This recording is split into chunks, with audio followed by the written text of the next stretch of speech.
Chairman, I'd like to submit for the record an article by News Nation, and it follows Mr. Grusch's full interview for the record. Without objection. Thank you. Mr. Grusch, why is it that you refer to the phenomenon as non-human intelligence? Why deviate from the basis of extraterrestrial life? I think the phenomenon is very complex, and I like to leave an open mind analytically to specific origin. When you say specific origin, are you referring, can you elaborate on that for those that might not? If it's a traditional extraterrestrial origin or something else that we don't quite understand from either a biological or astrophysics perspective, yeah, I just like to keep an open mind on what it could be, yeah. Okay, and referring to your News Nation interview, you had referenced specific treaties between governments. Article 3 of the Nuclear Arms Treaty with Russia identifies UAPs. It specifically mentions them. To your knowledge, are there safety measures in place with foreign governments or other superpowers to avoid an escalatory situation in the event that a UAP malevolent event occurs? Yeah, you're referring to actual public treaty in the UN Register. It's funny you mentioned that. Yeah, the Agreement on Measures to Reduce the Risk of Outbreak of Nuclear War, signed in 1971. Unclassified treaty, publicly available. And if you cite the George Washington University National Security Archives, you will find the declassified in 2013 specific provisions in the specific red line flash message traffic with the specific codes pursuant to Article 3 and Article, also Situation 2, which is in the previously classified NSA archive.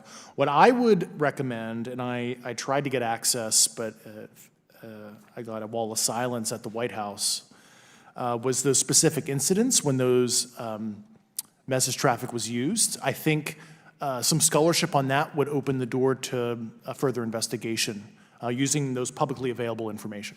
Thank you. And then my last question with 51 seconds remaining. You mentioned white-collar crimes potentially being taking place in regards to a cover-up. Can you please elaborate? I have concerns based on the interviews I conducted under my official duties of potential violations of the Federal Acquisition Regulations, the FAR.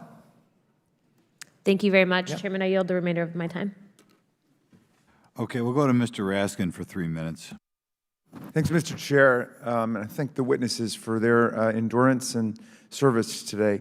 Mr. Fravor, you've described your episode in detail now, and you call it the most credible UFO sighting in history. But I wonder, was this the first time that you encountered a UFO or a UAP in 2004? Yes.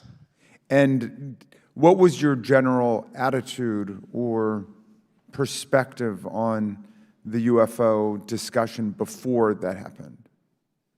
I never felt that we were alone with all the planets out there, but I wasn't a UFO person.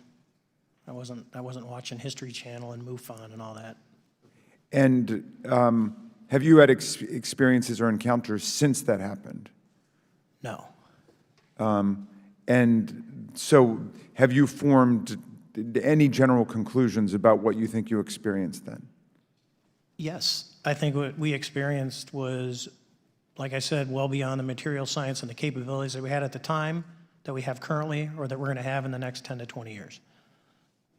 Very good. Mr. Grusch, you've been able to answer in great detail on certain questions, and then other things you say you're not able to respond to. Can you just explain where you're drawing the line and what's the basis for that? Yeah, based on my DOPSR security review and what they've determined that is unclassified.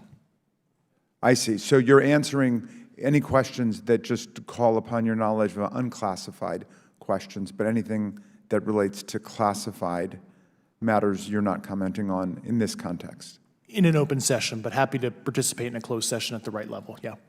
Okay. And Mr. Graves, you've said that there are dozens of fellow pilots, military pilots. Are there also commercial pilots who've encountered the same kind of sightings that you described before? They are similar. Commercial pilots have less range and less sensors to be able to reach out and look for objects over wide swaths of airspace. And so pilots are seeing them, commercial pilots are seeing them, and they're typically closer, and the range of what they're seeing is pretty large.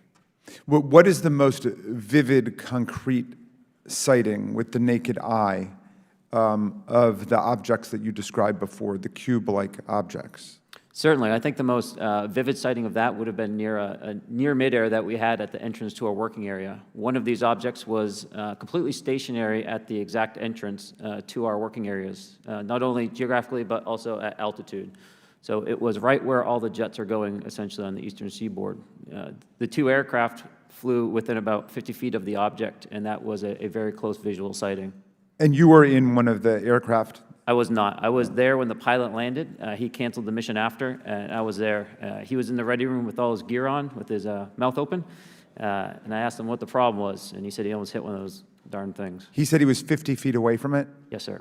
And his description of the object was consistent with the description you gave us before? A dark gray or a black cube inside of a clear sphere. Inside of a clear sphere?